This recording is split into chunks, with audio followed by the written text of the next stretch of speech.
ಸುಮಾರು ಕಡೆಗೆ ನಾವು ಕೇಳ್ತಾ ಇರ್ತೀವಿ 200 ರೂಪಾಯಿ ಇರೋ ಸ್ಟಾಕು 2000ಕ್ಕೆ ಹೋಗ್ಬಿಟ್ಟಿದೆ ಅಂತೆ, 5x ಗ್ರೋತ್ ಆಗ್ಬಿಟ್ಟಿದೆ ಅಂತೆ, 5x ಗ್ರೋತ್ 10x ಗ್ರೋತ್ ಅಂತಕ್ಕಂಥದ್ದನ್ನ ಕೇಳ್ತಾ ಇರ್ತೀವಿ. ಬಟ್ ಪ್ರಶ್ನೆ ಏನು ಅಂತ ಅಂದ್ರೆ, ಸಾವಿರಾರು ಸ್ಟಾಕ್ಸ್ಗಳಿದೆ, ಅದರಲ್ಲಿ ಈ ರೀತಿಯಾದಂತಹ ಪೊಟೆನ್ಷಿಯಲ್ ಇರತಕ್ಕಂತಹ ಬಿಸ್ನೆಸ್ಗಳನ್ನ ಹೇಗೆ ಐಡೆಂಟಿಫೈ ಮಾಡಬೇಕು? ಅಗೇನ್ ಎಲ್ಲದರಲ್ಲೂ ನಾವು ಸರಿ ಇರಬೇಕು ಅಂತಲ್ಲ, ಇವನ್ 2-3 ಶೇರ್ಸ್ಗಳು ಈ ರೀತಿಯಾದಂಥ ನಮ್ಮ ಪೋರ್ಟ್ಫೋಲಿಯೋದಲ್ಲಿ ಇರುತ್ತೆ ಅಂತಂದ್ರೂ ಕೂಡ ನೆಕ್ಸ್ಟ್ ಲೆವೆಲ್ಗೆ ನಮ್ಮ ಪೋರ್ಟ್ಫೋಲಿಯೋ ಗ್ರೋತ್ ಆಗ್ತಕ್ಕಂತಹ ಚಾನ್ಸಸ್ ಇರುತ್ತೆ. ಇವತ್ತಿನ ವಿಡಿಯೋ ಮೂಲಕ 5 ಡಿಫರೆಂಟ್ ಪ್ಯಾರಾಮೀಟರ್ಸ್ಗಳನ್ನ ವಿತ್ ಎಜುಕೇಶನ್ ನಿಮಗೆ ಅರ್ಥ ಮಾಡ್ಸಕ್ಕೆ ಹೋಗ್ತಾ ಇದ್ದೀನಿ. ಹಾಗೆ ಅದರ ಜೊತೆಗೆ ಇದನ್ನು ಯಾವ ರೀತಿ ಪ್ರಾಕ್ಟಿಕಲ್ ಆಗಿ ನೋಡ್ಬೋದು, ಹೇಗೆ ಪ್ರಾಕ್ಟಿಕಲಿ ಸ್ಕ್ರೀನ್ ಮಾಡ್ಬೋದು, ಸ್ಕ್ರೀನರ್ನ ಉಪಯೋಗಿಸ್ಕೊಳ್ಳೋದ್ರ ಮೂಲಕ ಅಂತಾನೂ ಕೂಡ ನಾನು ತೋರ್ಸಕ್ಕೆ ಹೋಗ್ತಾ ಇದ್ದೀನಿ. ಕೊನೆವರೆಗೂ ನೀವು ವಿಡಿಯೋ ನೋಡಿ ಕಂಪ್ಲೀಟ್ ವಿಚಾರಗಳು ನಿಮಗೆ ಅರ್ಥ ಆಗಬೇಕು ಅಂದ್ರೆ.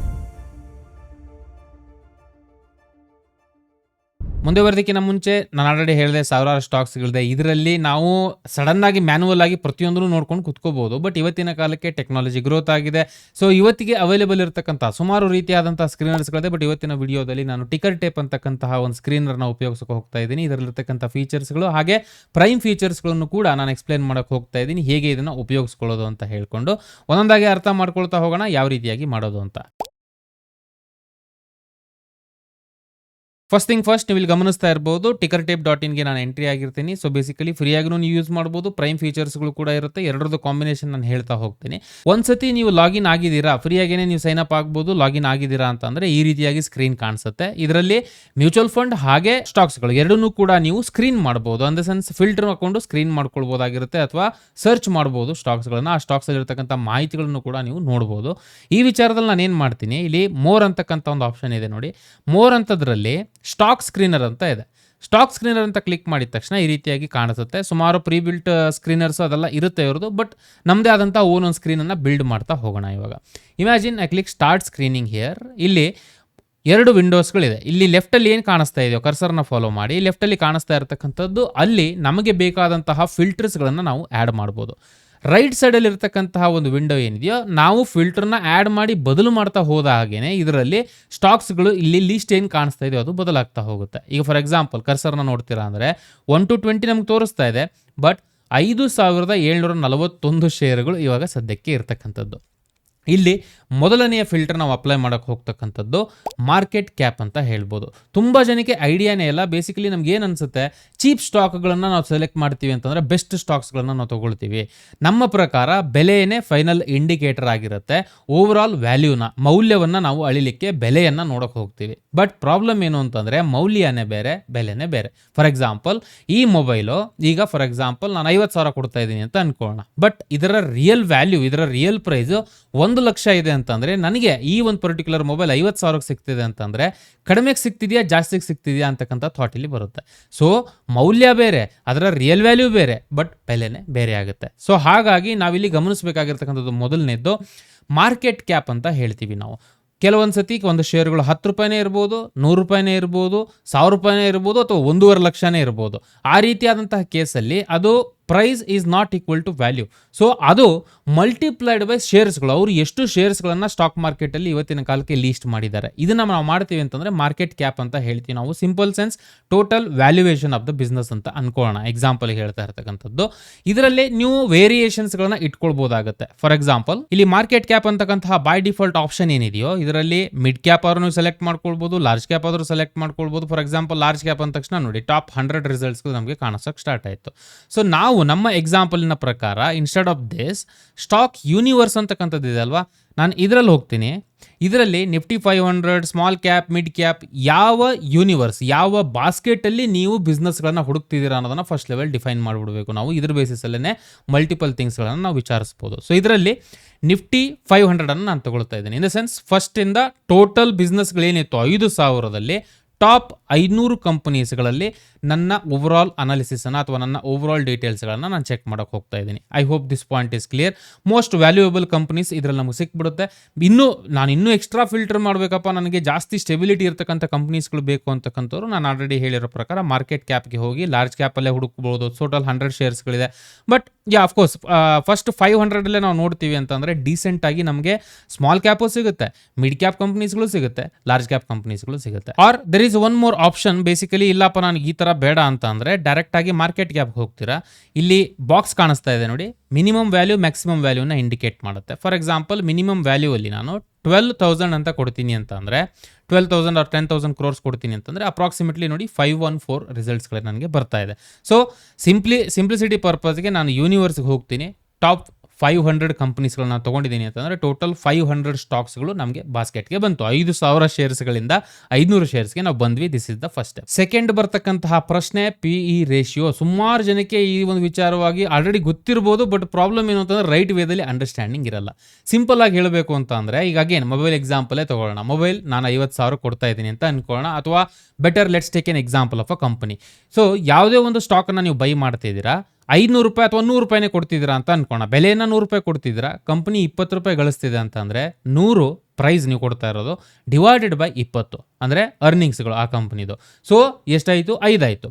Obviously it is a common sense, ಈ ನಂಬರ್ ಕಡಿಮೆ ಇದ್ದಷ್ಟು ಅರ್ನಿಂಗ್ಸ್ಗಳು ಜಾಸ್ತಿ ಇದೆಯಪ್ಪ, ಕಂಪನಿ ಕ್ವಾಲಿಟಿ ಚೆನ್ನಾಗಿದೆ ಅಂತ ಹೇಳ್ಕೊಂಡು. ಬಟ್ ಪ್ರಾಬ್ಲಮ್ ಏನು ಅಂತಂದರೆ, ಇದನ್ನು ಸ್ಟ್ಯಾಂಡ್ ಅಲೋನ್ ಆಗಿ ಇದನ್ನ ಒಂದನ್ನೇ ನಾವು ನೋಡ್ಕೊಂಡು ಕೂತ್ಕೋತೀವಿ, ಅದನ್ನೇ ನಾವು ಕಂಪೇರ್ ಮಾಡ್ತೀವಿ ಅಂತಂದರೆ ಎಸ್ಪೆಷಲಿ ಸ್ಟಾಕ್ಸ್ಗಳಲ್ಲಿ ಪ್ರಾಬ್ಲಮ್ ಆಗಕ್ಕೆ ಸ್ಟಾರ್ಟ್ ಆಗುತ್ತೆ. ಬಿಕಾಸ್ ಈಗ 10 ರೂಪಾಯಿನ ನಾವು ಇನ್ನೊಂದಕ್ಕೆ ಕಂಪೇರ್ ಮಾಡಿದಾಗ ಗೊತ್ತಾಗುತ್ತೆ ಅದು ಕಡಿಮೆನೇ ಜಾಸ್ತಿನ ಅಂತ. ಕರೆಕ್ಟ್ ಅಲ್ವಾ? PE ರೇಷಿಯೋ ಕಡಿಮೆ ಇದ್ದರೆ ಒಳ್ಳೆಯದು, ಬಟ್ ಅದರ ಅರ್ಥ ಇನ್ನೊಂದು ಕಡೆಯಿಂದ ನಾವು ನೋಡ್ತೀವಿ ಅಂತ ಅಂದರೆ ಬೆಲೆ ಅದಕ್ಕೆ ಕಡಿಮೆ ಕೊಡ್ತಿದ್ದಾರೆ ಜನಗಳು, ಈ ಒಂದು ಅರ್ನಿಂಗ್ ಪೊಟೆನ್ಷಿಯಲ್ ಇದ್ರು ಅಂತ ಅನ್ನೋದನ್ನು ಕೂಡ ಇಂಡಿಕೇಟ್ ಮಾಡುತ್ತೆ. ಇನ್ನೊಂದು ಕಡೆ ಅಂದರೆ ಗ್ರೋತನ್ನು ಎಕ್ಸ್ಪೆಕ್ಟ್ ಮಾಡ್ತಿಲ್ಲ ಅಂತಕ್ಕಂಥದ್ದು ಬರುತ್ತೆ. ಸೊ ಇದನ್ನು ಸಿಂಪಲ್ ಆಗಿ ಹೇಳಬೇಕು ಅಂತ ಅಂದರೆ ಒಂದು ಕಂಪ್ಯಾರಿಸನ್ ಮೂಲಕ ಅಳಿತೀವಿ ನಾವು. ಇನ್ ದ ಸೆನ್ಸ್, ಕಂಪನಿಯ PE ರೇಷಿಯೋ XYZ ಕಂಪನಿ ಅಂತ ಅನ್ಕೊಳ್ಳೋಣ, 10 ರೂಪಾಯಿ ಆ ಒಂದು ಪರ್ಟಿಕ್ಯುಲರ್ ಕಂಪನಿಯ PE ರೇಷಿಯೋ ನಡೀತಾ ಇದೆಯಪ್ಪ. ಇದನ್ನ ಆ ಕಂಪನಿಯ ಸೆಕ್ಟರ್ ಅಥವಾ ಥೀಮ್ಗೆನೆ ನಾವು ಡೈರೆಕ್ಟ್ ಆಗಿ ಕಂಪೇರ್ ಮಾಡ್ತೀವಿ ಅಂತ ಅಂದರೆ, ಫಾರ್ ಎಕ್ಸಾಂಪಲ್ ಕಂಪನಿಯ ಶೇರ್ ನಾವು ನೋಡ್ತಾ ಇರ್ತಕ್ಕಂಥ ಶೇರಿನ PE ರೇಷಿಯೋ 10 ಇದೆ ಅಂತ ಅನ್ಕೊಳ್ಳೋಣ. ಸೆಕ್ಟರ್ನ PE ರೇಷಿಯೋ ಅಥವಾ ಆ ಕಂಪನಿಯ ಥೀಮಿನ ಒಂದು PE ರೇಷಿಯೋ ಬಂದು 15 ಇದೆ ಅಂತ ಅಂದರೆ ಥೀಮ್ಗೆ ಕಂಪೇರ್ ಮಾಡಿದ್ರೆ ಈ ಒಂದು ಬಿಸ್ನೆಸ್ ಕಡಿಮೆಗೆ ನಮಗೆ ಸಿಗ್ತಾ ಇದೆ ಬೆಲೆಯಲ್ಲಿ. ಇದೊಂದೇ ಪ್ಯಾರಾಮೀಟರ್ ಎಲ್ಲ ಅಂತಲ್ಲ, but this is the valuation. Technically valuations ಅಂತ ಹೇಳ್ತೀವಿ ನಾವು. ಇದಕ್ಕೆ ಒನ್ ಆಫ್ ದ ಸಿಂಪ್ಲೆಸ್ಟ್ ಪ್ಯಾರಾಮೀಟರ್ನ ನಾವು ಉಪಯೋಗಿಸ್ಕೊಳ್ಬೋದು ಇವತ್ತಿನ ಕಾಲಕ್ಕೆ, ಟಿಕರ್ ಟೇಬಲ್ ಇರತಕ್ಕಂಥದ್ದು. ಡೈರೆಕ್ಟ್ ಆಗಿನೂ ಮ್ಯಾನ್ಯುವಲ್ ಆಗಿ ನೋಡ್ಬೋದು ನೀವು, ಕಂಪನಿಯ PE ರೇಷಿಯೋ ಪ್ಲಸ್ ಸೆಕ್ಟರ್ಗೆ ಕಂಪೇರ್ ಮಾಡಿ ನೋಡ್ಬೋದು. ಬಟ್ ನಾನು ಪ್ರೋ ಯೂಸ್ ಮಾಡ್ತಾ ಇರೋದ್ರಿಂದ ಇಲ್ಲಿ ಟಿಕರ್ ಟೇಬ್ದು ನಾನು ಆ್ಯಡ್ ಫಿಲ್ಟರ್ಗೆ ಹೋಗ್ತೀನಿ. ಈ ಒಂದು ಪರ್ಟಿಕ್ಯುಲರ್ ಕೇಸಲ್ಲಿ ಯು ಕ್ಯಾನ್ ಸಿ ವ್ಯಾಲ್ಯೂಯೇಷನ್ಸ್ ಅಂತ ಕಾಣಿಸ್ತಾ ಇದೆ ನೋಡಿ. ವ್ಯಾಲ್ಯೂಯೇಷನ್ಸ್ಗಳಲ್ಲಿ ಯು ಕ್ಯಾನ್ ಸಿ ಇಲ್ಲಿ ಈ ಮಾರ್ಕ್ ಇರ್ತಕ್ಕಂಥದ್ದು ಪ್ರೋ ಸೀರೀಸಲ್ಲಿ ಬರ್ತಕ್ಕಂಥದ್ದಾಗಿರುತ್ತೆ ಅಥವಾ ಇವರ ಪ್ರೋ ವರ್ಷನಲ್ಲಿ ಬರ್ತಕ್ಕಂಥದ್ದು. ಇದರಲ್ಲಿ PE premium versus sector. So in simple sense, stock PE ratio divided by the corresponding sector PE ratio -1. So ಈ ಫಿಲ್ಟರ್ ನಾನು ಹಾಕೊಂಡಿದ್ದೀನಿ ಅಂತಂದರೆ ನಾವೀಗೇನು ಎಕ್ಸ್ಪ್ಲೇನ್ ಮಾಡೋದು, ಈಗ FMCG ಕಂಪ್ನಿ ಅಂತ ಅನ್ಕೊಳ್ಳಿ. ಇನ್ನೊಂದು ಎಕ್ಸಾಂಪಲ್ ಕೊಡ್ತೀನಿ ನಾನು. FMCG ಕಂಪ್ನಿನ FMCGಯ ಬೇರೆ ಅಥವಾ ಎಂಟೈರ್ ಸೆಕ್ಟ್ರಿಗೆ ನಾವು ಕಂಪೇರ್ ಮಾಡಿ ನೋಡ್ತೀವಿ ಅಂತಂದರೆ ಈ ನಂಬರ್ ನಮ್ಗೆ ಏನು ತೋರಿಸುತ್ತೆ ಅಂತಂದರೆ 0 ಅಥವಾ ನೆಗೆಟಿವಲ್ಲಿ ನಂಬರ್ ಇದೆ ಅಂತ ಅಂದರೆ ಆ ಒಂದು ಪರ್ಟಿಕ್ಯುಲರ್ ಕಂಪನೀಸ್ಗಳು ಕಂಪೇರಿಂಗ್ ಟು ದೇರ್ ಸೆಕ್ಟರ್ಸ್ ಇವತ್ತಿನ ಕಾಲಕ್ಕೆ ಬೆಟರ್ ವ್ಯಾಲ್ಯೂಯೇಷನಲ್ಲಿ ಅಥವಾ ಕಡಿಮೆ ಬೆಲೆಯಲ್ಲಿ ನಡೀತಾ ಇದೆ ಅನ್ನೋದನ್ನು ಇಂಡಿಕೇಟ್ ಮಾಡುತ್ತೆ. ಫಾರ್ ಎಕ್ಸಾಂಪಲ್ ಈ ಕೇಸಲ್ಲಿ ನಾನು ಈ ಹೈಯರ್ ನಂಬರ್ ಏನಿದೆಯೋ ಹೈಯರ್ ನಂಬರ್ನ 0 ಅಂತ ಕೊಡ್ತೀನಿ. You can see here. ಕೊಟ್ಟ ತಕ್ಷಣವೇ ಆಲ್ಮೋಸ್ಟ್ 500 ಶೇರ್ಸ್ಗಳೇನಿತ್ತು 500 ಶೇರ್ಸ್ಗಳಲ್ಲಿ 200ಕ್ಕೆ ಇಳಿದ್ಬಿಡ್ತು ನಂಬರ್. ಅಂದರೆ 300 ಶೇರ್ಸ್ಗಳು ಔಟ್ ಆಗೋಯಿತು. ವ್ಯಾಲ್ಯೂಯೇಷನ್ಸ್ಗಳ ಪ್ರಕಾರ ಇವತ್ತಿನ ಕಾಲಕ್ಕೆ ನಾವು ನೋಡ್ತೀವಿ ಅಂತಂದರೆ ಆಯಾ ಕಂಪನೀಸ್ಗಳ ಸೆಕ್ಟರ್ಗೆ ಕಂಪೇರ್ ಮಾಡಿದ್ರೆ ಬೆಟರ್ ವ್ಯಾಲ್ಯೂಯೇಷನ್ಸಲ್ಲಿ 208 ಕಂಪನೀಸ್ಗಳಿದೆ. 5,000ದಿಂದ 500ಕ್ಕೆ ಬಂದ್ವಿ, 500ರಿಂದ 200ಕ್ಕೆ ನಾವು ಬಂದು ತಲುಪಿದ್ದೀವಿ. ಪ್ಯಾರಾಮೀಟರ್ ಬುಕ್ ವ್ಯಾಲ್ಯೂ ಅಂತ ನೀವು ಅರ್ಥ ಮಾಡ್ಕೊಳ್ಬೇಕಾಗತ್ತೆ. PE ರೇಷಿಯೋ ಸಿಮಿಲರ್ನೇ ಬುಕ್ ವ್ಯಾಲ್ಯೂನು ಕೂಡ ಇನ್ನೊಂದು ವ್ಯಾಲ್ಯೂಯೇಷನ್ ಪ್ಯಾರಾಮೀಟರ್ ಅಂತ ಹೇಳ್ತೀವಿ ನಾವು. ಎಸ್ಪೆಷಲಿ ಬ್ಯಾಂಕಿಂಗ್ ಕಂಪನೀಸ್ಗಳಿರ್ಬೋದು, ಅಸೆಟ್ ಹೆವಿ ಕಂಪನೀಸ್ಗಳಿರ್ಬೋದು, ಈ ರೀತಿಯಾದಂತಹ ಒಂದು ಬಿಸ್ನೆಸ್ಗಳಲ್ಲಿ ಎಸ್ ಅರ್ನಿಂಗ್ಸ್ಗಳು ಮ್ಯಾಟರ್ ಆಗುತ್ತೆ. ಅದರ ಜೊತೆಗೆ ಬುಕ್ ವ್ಯಾಲ್ಯೂವನ್ನು ನಾವು ನೋಡ್ತೀವಿ ಅಂತಂದರೆ ತುಂಬಾ ಸ್ಟ್ರಾಂಗ್ ಒಂದು ಇಂಡಿಕೇಶನ್ ನಮಗೆ ತೋರಿಸ್ಕೊಡುತ್ತೆ ಇನ್ ಮೋಸ್ಟ್ ಕೇಸಸ್ಗಳಲ್ಲಿ. In the sense company asset worthy ಇದೆಯಪ್ಪ ಅಂತಕ್ಕಂಥದ್ದನ್ನು ನಮಗೆ ತೋರಿಸ್ಕೊಡುತ್ತೆ ಈ ನಂಬರ್. ಬುಕ್ ವ್ಯಾಲ್ಯೂ ಅಂತ ಹೇಳ್ತಾರೆ. ಸಿಂಪಲ್ ಆಗಿ ಹೇಳಬೇಕು ಅಂದರೆ ಕಂಪನಿಯ asset divided by number of ಶೇರ್ಸ್ಗಳು, ಅವ್ರು ಲಿಸ್ಟ್ ಮಾಡಿರ್ತಕ್ಕಂಥ ಶೇರ್ಸ್ಗಳು ಬುಕ್ ವ್ಯಾಲ್ಯೂ ಅಂತ ನಾವು ಕರಿತಕ್ಕಂಥದ್ದು. ಪ್ರೈಸ್ ನಾವು ಕೊಡ್ತಾ ಇರ್ತಕ್ಕಂಥ ಬೆಲೆ 100 ರೂಪಾಯಿ, ಕಂಪನಿ ಹತ್ರ 50 ರೂಪಾಯಿ ಆಸ್ತಿ ಇದೆ ಅಂದರೆ ಈ ನಂಬರ್ 2 ಆಯಿತು. ಕರೆಕ್ಟ್ ಅಲ್ವಾ? It is an obvious sense. ಇದು ಕಡಿಮೆ ಇದ್ದಷ್ಟು ಒಳ್ಳೆಯದು ಅಂತ ಹೇಳ್ಕೊಂಡು ಹಾಗೇನು ಇದರಲ್ಲೂ ಕೂಡ ಸಿಮಿಲರ್ ಟು PE ನಾವು ಆ ಕಂಪನಿಯ ಅಸೆಟ್ಸ್ಗಳು ಅಂದರೆ ಆ ಕಂಪನಿಯ ಅಸೆಟ್ಸ್ನ ಒಂದು ವ್ಯಾಲ್ಯೂಸ್ಗಳೇನಿದೆಯೋ ಅದನ್ನು ಕಂಪೇರಿಂಗ್ ಟು ದೇರ್ ಕಾಂಪಿಟೇಟರ್ ನಾವು ಕಂಪೇರ್ ಮಾಡಬೇಕಾಗುತ್ತೆ similar to PE ratio. PE ratio earnings ಜಾಸ್ತಿ ಇದ್ದರೆ ನಮಗೆ ಕಡಿಮೆ ಇರುತ್ತೆ ಅನ್ನೋದು ಗೊತ್ತಾಯಿತು. PB ರೇಷಿಯೋ ಆಸ್ತಿ ಜಾಸ್ತಿ ಇದೆ ಅಂತಂದರೆ ಕಡಿಮೆ ಇದೆ ಅನ್ನೋದು ಅರ್ಥ ಆಯಿತು. ಇದನ್ನು ಯಾವ ರೀತಿ ನೋಡ್ಬೋದು? ಸೊ ಅಗೇನ್ ಇದನ್ನು ಕೂಡ ಸ್ಟ್ಯಾಂಡ್ ಅಲೋನ್ ಆಗಿ ಒಂದನ್ನೇ ನಾವು ನೋಡೋ ಬದಲು ಇದನ್ನು ಸೆಕ್ಟರ್ ಜೊತೆಗೆ ಕಂಪೇರ್ ಮಾಡಿ ಚೆಕ್ ಮಾಡ್ಬೋದು. ಸೊ ಮ್ಯಾನುವಲ್ ಆಗಿನೂ ಕೂಡ ನೀವು ಚೆಕ್ ಮಾಡ್ಬೋದಾಗಿರುತ್ತೆ. But since we have an option, so ಈ ಒಂದು ಪರ್ಟಿಕ್ಯುಲರ್ ಕೇಸಲ್ಲಿ ನೀವು ಗಮನಿಸ್ತಾ ಇರ್ಬೋದು ಆ್ಯಡ್ ಫಿಲ್ಟರ್ ವ್ಯಾಲ್ಯೂಯೇಷನ್ ಫಿಲ್ಟರಲ್ಲಿ PB ರೇಷಿಯೋ PB ಪ್ರೀಮಿಯಂ ಅಂತ ಹೇಳ್ಕೊಂಡು PB premium versus sector. In the sense similarly stock PB divided by the corresponding sector, ಅದಕ್ಕೆ ಸಂಬಂಧಪಟ್ಟಿರತಕ್ಕಂತಹ ಸೆಕ್ಟರ್ ಪಿ ಬಿ ರೇಷೋ -1 ಅಂತ ಹೇಳ್ಕೊಂಡು ಮಾಡ್ತೀವಿ ನಾವು. ಇದು ಕೂಡ ಅಷ್ಟೇ, ಹೈಯೆಸ್ಟ್ 0 ನಾನು ಇಡ್ತೀನಿ ಅಂತ ಅಂದರೆ ಈಗಿರೋ ಕೇಸಲ್ಲಿ you can clearly see here 159ಕ್ಕೆ ಈ ಒಂದು ರಿಸಲ್ಟ್ಸ್ ಬಂತು. ಸೊ ಇಲ್ಲಿವರೆಗೂ 3 ಪ್ಯಾರಾಮೀಟರ್ಸ್ಗಳು, ಒಂದು ಲಾರ್ಜ್ ಕಂಪನಿ ಆಗಿರಬೇಕು ಅಥವಾ ತುಂಬ ಸೈಜ್ ಇರ್ತಕ್ಕಂಥ ಕಂಪನಿ ಆಗಿರಬೇಕು, ಅದರ ಜೊತೆಗೆ ಅರ್ನಿಂಗ್ಸ್ಗಳ ವೈಸ್ ವ್ಯಾಲ್ಯೂಯೇಷನ್ಸ್ಗಳು ಚೆನ್ನಾಗಿರಬೇಕು, ಅಸೆಟ್ ವೈಸ್ ಆಸ್ತಿಯ ವೈಸ್ ವ್ಯಾಲ್ಯೂಯೇಷನ್ಸ್ಗಳು ಚೆನ್ನಾಗಿರಬೇಕು. ಆ ರೀತಿಯಾಗಿ ನಮಗೆ 159 ರಿಸಲ್ಟ್ಸ್ಗಳು ಸದ್ಯಕ್ಕೆ ಸಿಕ್ಕಿದೆ. ನೆಕ್ಸ್ಟ್ ಬರ್ತಕ್ಕಂತಹ ಪ್ರಶ್ನೆ, ನಮಗೆ ತೀರಾ ಜಾಸ್ತಿನೂ ಹೈಪ್ ಆಗಿರಬಾರ್ದು, ಇನ್ನೊಂದು ತೀರಾ ಕುಸ್ತಿರಬಾರ್ದು. ಆ ರೀತಿಯಾದಂಥ ಕಂಪನೀಸ್ಗಳನ್ನ ಹೇಗೆ ಹುಡುಕ್ಬೋದು ಈ ಕಂಪನೀಸ್ಗಳಲ್ಲಿ ಅನ್ನೋದನ್ನ ನೋಡ್ತಾ ಹೋಗೋಣ. ಈ ಒಂದು ಪರ್ಟಿಕ್ಯುಲರ್ ವ್ಯಾಲ್ಯೂಗೆ ನಾನು ಉಪಯೋಗಿಸ್ತಕ್ಕಂಥದ್ದು ಇನ್ಫ್ಯಾಕ್ಟ್ ಫ್ರೀಯಾಗಿ ನೀವು ಉಪಯೋಗಿಸ್ಬೋದು. ಆ್ಯಡ್ ಫಿಲ್ಟರ್ಗೆ ಹೋಗ್ತೀರಾ, ಆ್ಯಡ್ ಫಿಲ್ಟ್ರಲ್ಲಿ 52 ಅಂತ ಸರ್ಚ್ ಕೊಟ್ರಿ ಅಂತಂದರೆ ಯು ಕ್ಯಾನ್ ಸಿ ಇಲ್ಲಿ 3ನೇ ಆಪ್ಷನ್ ಇದೆ ನೋಡಿ, percentage away from 52 week high. 52 week high price ಅಂದರೆ 52 ವೀಕ್ ಅಂದರೆ 52 ವಾರ, 1 ವರ್ಷ ಅಪ್ರಾಕ್ಸಿಮೇಟ್ಲಿ ಹೇಳಬೇಕು ಅಂತಂದರೆ ಆ 1 ವರ್ಷದ ಹೈಯೆಸ್ಟ್ ಪ್ರೈಸ್, ಹೈಯೆಸ್ಟ್ ಎಲ್ಲಿವರೆಗೂ ಹೋಗಿತ್ತು price divided by the close price, ಅಂದರೆ ಇವಾಗ ಸದ್ಯಕ್ಕೆ ನಡೀತಾ ಇರತಕ್ಕಂಥ ಬೆಲೆ -1. ಸೊ ಸಿಂಪಲ್ ಆಗಿ ಹೇಳಬೇಕು ಅಂತಂದರೆ ಜಾಸ್ತಿ ಮ್ಯಾಥ್ ಏನು ಬೇಡ, ಇದನ್ನು ನೀವು ಸೆಲೆಕ್ಟ್ ಮಾಡ್ಕೊಂಡ್ರಿ ಅಂತಂದರೆ you will be able to access. ಇಲ್ಲಿ ನಿಮಗೆ ಇದರ ಎಕ್ಸೆಸ್ ಸಿಗುತ್ತೆ. ಇಲ್ಲಿ ನಾನೇನು ಮಾಡ್ತೀನಿ, ನಿಯರ್ 52 ವೀಕ್ ಹೈ ಅಂತಲೂ ಕೊಡ್ಬೋದು, ಫಾರ್ ಫ್ರಾಮ್ 52 ವೀಕ್ ಹೈ ಅಂತಲೂ ಕೊಡ್ಬೋದು. ಸೊ ಈ ಒಂದು ಪರ್ಟಿಕ್ಯುಲರ್ ಕೇಸಲ್ಲಿ ನಮಗೆ ತುಂಬ ಜಾಸ್ತಿನೂ ಬಿದ್ದಿರಬಾರ್ದು. ಈಗ 52 ವೀಕ್ ಹೈ 100 ರೂಪಾಯಿ ಇತ್ತು, 20 ರೂಪಾಯಿ ಬಂದುಬಿಟ್ಟಿದೆ, 80% ಎಲ್ಲ ಬಿದ್ದಿರಬಾರ್ದು ನಮಗೆ. ಇವೊಂದು ನಮಗೆ ವ್ಯಾಲ್ಯೂಯೇಷನ್ಸ್ಗಳು ಚೆನ್ನಾಗಿದ್ರು ಕೂಡ ನಾವು ಟ್ರ್ಯಾಪಲ್ಲಿ ಸಿಗಾಕೊಳ್ತಕ್ಕಂಥ ಚಾನ್ಸ್ ಇರುತ್ತೆ. ಬಿಕಾಸ್ ಸಮ್ ಮೇಜರ್ ಇಶ್ಯೂಸ್ ಇರೋದಕ್ಕೆ ಆ ರೀತಿಯಾದಂಥ ಫಾಲ್ಸ್ಗಳಾಗಿರುತ್ತೆ. ಆ ರೀತಿಯಾದಂಥ ಟ್ರ್ಯಾಪಲ್ಲಿ ನಾವು ಸಿಗಾಕೋಬಾರ್ದು. ಇನ್ನೊಂದು ಕಡೆಯಿಂದ ತೀರಾ ಹತ್ರನೂ ಇರಬಾರ್ದು 52 ವೀಕ್ ಹೈಗೆ, ಬಿಕಾಸ್ ನಮಗೆ ರೂಮ್ ಇಲ್ಲ, ಗ್ರೋತ್ಗೆ ಜಾಸ್ತಿ ಬೆಳೆಯೋಕ್ಕೆ ರೂಮ್ ಇಲ್ಲ ಅನ್ನೋದನ್ನು ಇಂಡಿಕೇಟ್ ಮಾಡುತ್ತೆ. ಈ ಒಂದು ಕೇಸಲ್ಲಿ ಒಂದು ಸ್ವೀಟ್ ಸ್ಪಾಟನ್ನು ನಾನು ಉಪಯೋಗಿಸ್ತಕ್ಕಂಥದ್ದು 0 to 49 ಅಂತ ಕೊಡ್ತೀನಿ, ಅಥವಾ 0 to 50 ಅಂತ ಕೊಟ್ಟರು it's fine. So 49, let's give it 49 ಅಂತಾನೆ ಕೊಡ್ತೀನಿ ನಾನು. ಸೊ ಈ ಕೇಸಲ್ಲಿ ಯು ಕ್ಯಾನ್ ಸಿ 125 ರಿಸಲ್ಟ್ಸ್ ನಮಗೆ ಸಿಕ್ತು. ಇನ್ ದ ಸೆನ್ಸ್ ಈ ಕಂಪನೀಸ್ಗಳೇನಿದೆಯೋ ವ್ಯಾಲ್ಯೂಯೇಷನ್ಸ್ಗಳ ಪ್ರಕಾರ ಚೆನ್ನಾಗಿದೆ, size is also good, at the same time 52 week ಹೈಯಿಂದ ತೀರಾನೂ ಬಿದ್ದಿಲ್ಲ, ಅಟ್ ದ ಸೇಮ್ ಟೈಮ್ ಹತ್ರನೂ ಇಲ್ಲ, ದೇರ್ ಇಸ್ ಅ ರೂಮ್, ಅಂದರೆ ಬೆಳವಣಿಗೆಗೆ ಇನ್ನೂ ಒಂದು ಸ್ವಲ್ಪ ಚಾನ್ಸ್ ಇದೆಯಪ್ಪ ಅಂತಕ್ಕಂಥದ್ದನ್ನು ನಮ್ಗೆ ಇಂಡಿಕೇಟ್ ಮಾಡುತ್ತೆ. ನೆಕ್ಸ್ಟ್ ಬರ್ತಕ್ಕಂತಹ ಪ್ಯಾರಾಮೀಟರ್, ಇಲ್ಲಿವರೆಗೂ ನಾವು ಹಳೆಯದು ಅಂದರೆ ಪೋಸ್ಟ್ ಮಾರ್ಟಮ್ ಡೇಟಾವನ್ನು ನೋಡಿಕೊಂಡು ಡಿಸಿಷನ್ಸ್ಗಳನ್ನ ತಗೊಳ್ತಾ ಇದ್ವಿ, ಬಟ್ ಇವಾಗ ಫಾರ್ವರ್ಡ್ ಪಿ ಅಂತ ಹೇಳ್ತೀವಿ ನಾವು. ಸೊ ಬೇಸಿಕಲಿ ಪಿ ರೇಷಿಯೋನೇ, ಬಟ್ ಫಾರ್ವರ್ಡ್ ಪಿ ಅಂತ ಹೇಳ್ತಾರೆ. ಸಿಂಪಲ್ ಆಗಿ ಹೇಳಬೇಕು ಅಂತಂದರೆ ನಾರ್ಮಲ್ ಪಿ ಅಂದರೆ ಏನು, ಕಂಪನಿಯ ಲಾಸ್ಟ್ ಈಗ ಆಗಿರ್ತಕ್ಕಂಥ ಅರ್ನಿಂಗ್ಸ್ಗಳ ಬೇಸಿಸಲ್ಲಿ ಪ್ರೈಸ್ಗಿಂತ ಡಿವೈಡ್ ಮಾಡಿದಾಗ ನಮಗೆ ಪಿ ರೇಷಿಯೋ ಸಿಗುತ್ತೆ, ಕರೆಕ್ಟಾ? ಬಟ್ ಫಾರ್ವರ್ಡ್ ಪಿ ಅಂತ ಅಂದರೆ ಎಕ್ಸ್ಪೆಕ್ಟೆಡ್ ಗ್ರೋತ್, ಅರ್ನಿಂಗ್ಸ್ಗಳ ಎಕ್ಸ್ಪೆಕ್ಟೆಡ್ ಗ್ರೋತ್ ಏನಿರುತ್ತೋ ಅಥವಾ ಎಷ್ಟು ಅರ್ನಿಂಗ್ ಮಾಡ್ಬೋದು ಈ ಕಂಪನಿ ಅನ್ನೋ ಎಕ್ಸ್ಪೆಕ್ಟೇಷನ್ಸ್ಗಳು ಅನಲಿಸ್ಟ್ಗಳು ಡಿಸೈಡ್ ಮಾಡಿರ್ತಕ್ಕಂಥ ಒಂದು ನಂಬರ್ ಏನಿರುತ್ತೋ ಆ ನಂಬರಿಂದ ನಾವು ಡಿವೈಡ್ ಮಾಡಿದಾಗ ಫಾರ್ವರ್ಡ್ ಪಿ ರೇಷಿಯೋ ಸಿಗ್ತಕ್ಕಂಥದ್ದು. ಸೊ ಆಬ್ವಿಯಸ್ಲಿ ಫಾರ್ವರ್ಡ್ ಪಿ ಕಡಿಮೆ ಇದೆ ಅಂದರೆ ಏನರ್ಥ, ಫ್ಯೂಚರಲ್ಲಿ ಎಕ್ಸ್ಪೆಕ್ಟೆಡ್ ಗ್ರೋತ್ ಏನಿದೆಯೋ ಕಂಪನಿದು ಜಾಸ್ತಿ ಇರತಕ್ಕಂಥ ಚಾನ್ಸ್ ಇದೆ. ಬಿಕಾಸ್ ಸದ್ಯದ ಬೆಲೆ ಏನಿದೆಯೋ ಫಾರ್ವರ್ಡ್ ಮುಂದೆ ಇರತಕ್ಕಂತಹ ಅರ್ನಿಂಗ್ಸ್ಗಳಿಗೆ ಕಂಪೇರ್ ಮಾಡಿದ್ರೆ ಬೆಟರ್ ಪ್ರೈಸಲ್ಲಿ ನಮಗೆ ಶೇರ್ ಸಿಗ್ತಾ ಇದೆ ಅಂತಕ್ಕಂಥದ್ದನ್ನು ಇಂಡಿಕೇಟ್ ಮಾಡುತ್ತೆ, ಅಥವಾ ಇನ್ನೂ ಚೆನ್ನಾಗಿ ಗ್ರೋತ್ ಆಗ್ಬೋದು ಅನ್ನೋದನ್ನು ಕೂಡ ಇಂಡಿಕೇಟ್ ಮಾಡುತ್ತೆ. ಸೊ ಇದಕ್ಕೆ again I am going to add filter. ಈ ಒಂದು ಕೇಸಲ್ಲಿ ಸರ್ಚಲ್ಲಿ ಫಾರ್ವರ್ಡ್ ಪಿ ರೇಷಿಯೋ ಅಂತ ನಾನು ಕೊಡ್ತೀನಿ. ಫಾರ್ವರ್ಡ್ ಪಿ ರೇಷಿಯೋ ಅನ್ನೋದನ್ನು ನಾನು ಕ್ಲಿಕ್ ಮಾಡ್ತೀನಿ. ಸೊ ಲಾಸ್ಟ್ ಎಕ್ಸಾಂಪಲ್ ಏನಿದೆಯೋ ಫಾರ್ವರ್ಡ್ ಪಿ ರೇಷಿಯೋ ಅನ್ನೋದನ್ನು ನಮ್ಮ ಒಂದು ಪರ್ಟಿಕ್ಯುಲರ್ ಡೇಟಾ ಪ್ರಕಾರ 20ಗಿನ್ನ ಕೆಳಗಡೆಗಿದ್ರೆ ದಟ್ಸ್ ಫೈನ್ ಅಂತಕ್ಕಂತಹ ಒಂದು ಪಾಯಿಂಟಲ್ಲಿ ನಾವು ತೊಗೊಳ್ತೀವಿ. ನೆಗೆಟಿವ್ ಬೇಡ, ಬಿಕಾಸ್ ನೆಗೆಟಿವ್ ಗ್ರೋತ್ ಎಕ್ಸ್ಪೆಕ್ಟೇಷನ್ಸ್ ನಾವು ಇಟ್ಕೊಳ್ಳೋದಕ್ಕೆ ಹೋಗೋದು ಬೇಡ. 0 and 20 ಅಂದರೆ ಓವರಾಲ್ ಫಾರ್ವರ್ಡ್ ಪಿ ರೇಷಿಯೋ ಏನಿದೆಯೋ ಲೆಸ್ಸರ್ ದ್ಯಾನ್ 20 ಇರತಕ್ಕಂತಹ ಒಂದು ಚಾನ್ಸಸ್ಗಳಲ್ಲಿ ನಮಗೆ ಬೆಟರ್ ಸ್ಟಾಕ್ಸ್ಗಳು ಸಿಗ್ತಕ್ಕಂತಹ ಚಾನ್ಸಸ್ ಇರುತ್ತೆ. 100% ಗ್ಯಾರಂಟಿಡ್ ಅಂತ ಅಲ್ಲ, ಬಟ್ ಮೋಸ್ಟ್ ಆಫ್ ದ ಅನಲಿಸ್ಟ್ಗಳು ಡಿಸೈಡ್ ಮಾಡಿರ್ತಕ್ಕಂತಹ ರೇಷಿಯೋ ಮೂಲಕ ಇದನ್ನು ಡಿಸೈಡ್ ಮಾಡ್ತಕ್ಕಂಥದ್ದು. ಫಾರ್ವರ್ಡ್ ಪಿ ರೇಷಿಯೋನ ಫ್ಯೂಚರ್ ಅರ್ನಿಂಗ್ ಪೊಟೆನ್ಷಿಯಲ್ ಪ್ರಕಾರ ಕಂಪನಿಯ ವ್ಯಾಲ್ಯೂಯೇಷನ್ಸ್ಗಳು ಬೆಟರ್ ಆಗಿರ್ತಕ್ಕಂಥ ಕಂಪನೀಸ್ಗಳೇನಿದೆ ನಮಗೆ ಸಿಗುತ್ತೆ. 500ರಿಂದ ನಾವು ಸ್ಟಾರ್ಟ್ ಮಾಡಿದ್ವಿ, 210ಕ್ಕೆ ಬಂದ್ವಿ, ಸೆಕೆಂಡ್ ಫಿಲ್ಟರ್ ಥರ್ಡ್ ಫಿಲ್ಟರ್ ಅನ್ನೋ ಅಷ್ಟೊತ್ತಿಗೆ ನಾವು 180ಕ್ಕೆ ಬಂದ್ವಿ. ಅಲ್ಲಿಂದ ಇವಾಗ ನಾವು ನೋಡ್ತೀವಿ ಅಂತಂದರೆ 52 ವೀಕ್ ಹೈ ಅಪ್ಲೈ ಮಾಡಿದ ತಕ್ಷಣ ಅರೌಂಡ್ 110, 100 ಹತ್ತಿರ ಸ್ಟಾಕ್ಸ್ಗಳು ಬಂದೋಯ್ತು.